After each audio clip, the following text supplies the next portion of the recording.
ওয়াহাবি সম্প্রদায়, গায়ের মুকাল্লিদ সম্প্রদায় তারা বলতে থাকে যে এখানে আল্লাহ রাসূল সাল্লাল্লাহু আলাইহি ওয়াসাল্লাম রমজান মাসেতে 8 রাকাত তারাবি আর 3 রাকাত বিতর পড়েছেন। এই হাদিস থেকে তারা প্রমাণ করতে চায়, দলিল দিতে চায়। কিন্তু বিরাদার, এই হাদিসের মধ্যে যে আয়েশা সিদ্দিকাকে যখন জিজ্ঞাসা করা হলো, আয়েশা সিদ্দিকা উত্তর দিয়েছিলেন মা কানা ইয়াসিদু ফি রমাদানা ওয়ালা ফি গায়রিহি, যে রমজান মাসে এবং রমজান ছাড়া অন্য মাসেতে আল্লাহ রাসূল 11 রাকাত পড়তেন, কিন্তু তারাবি নামাজ তো শুধুমাত্র রমজান মাসের জন্য, অন্য মাসের জন্য নয়।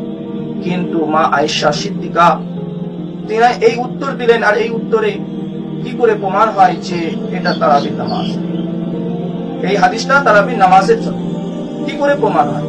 ইমামে বুখারী রাহমাতুল্লাহ আলাইহি যেমন এই বুখারী শরীফে কিতাবুস সালাতি তারাবিতে এই হাদিসটাকে বর্ণনা করেছেন, ঠিক সেরূপ তাহাজ্জুদের অধ্যায়েতেও তিনি বর্ণনা করেছেন। তাহাজ্জুদের অধ্যায়ে তিনি বর্ণনা করেছেন।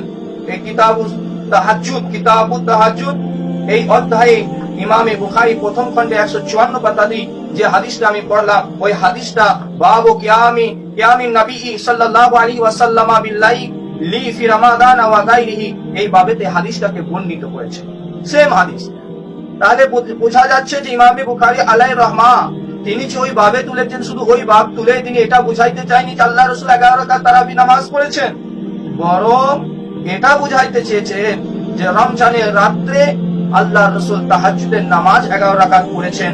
এখানেও তিনি বর্ণনা করেছেন তাহাজ্জুদে যে 8 রাকাত তাহাজ্জুদ আর 3 রাকাত আপনার বিতর পড়েছেন।